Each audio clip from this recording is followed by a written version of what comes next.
Morning, Global Studies students. I hope that everybody had a wonderful break of a few days off, and here we are back into learning the final day of November and the final week of trimester one. So I'm going to go to the November 30th through December 2nd folder, and this is going to be a big kind of week here of what we're working on. A couple of things here.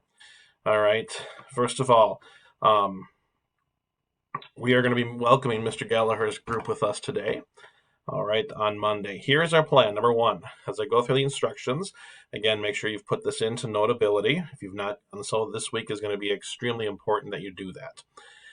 All right, you are going to, first of all, make sure your Landform dictionary is complete. All right, you will notice there's an assignment. All right, in Schoology, you will have to look for the button that says Upload or Attach Assignment. You will attach that from Notability. It's due today at 11:59. Now, your Landform dictionary has to be done because we are going to start something called our physical map for our island. There's a video. I'm going to tell you it's about 10, 11 minutes long. You have to watch the whole thing. Please, please watch this. If you do not watch this, you're going to really struggle with this whole assignment that we're working on now until the 27th of January. All right, so you'll watch that.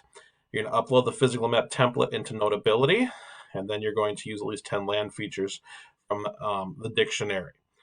Tuesday, you're continuing to work. All right, you're continuing to work on the physical map. All right. You couple of reminders for Tuesday. You'll need to have your compass scale on the map, as well as all of these were discussed in Mr. Gallagher's video. Wednesday, continue working on the map. You need to have your theme if you've not thought that up yet. Examples from the past are things like Movie Island, Candy Island, Flower Island. Mr. Gallagher's example has 8th grade Teacher Island, and a few details as well. We will be working on this tomorrow. Monday, Tuesday, Wednesday, Thursday, and Friday this week. I don't have those days down, but when next Thursday you will see that folder. A wonderful week. Make sure you watch the videos this week.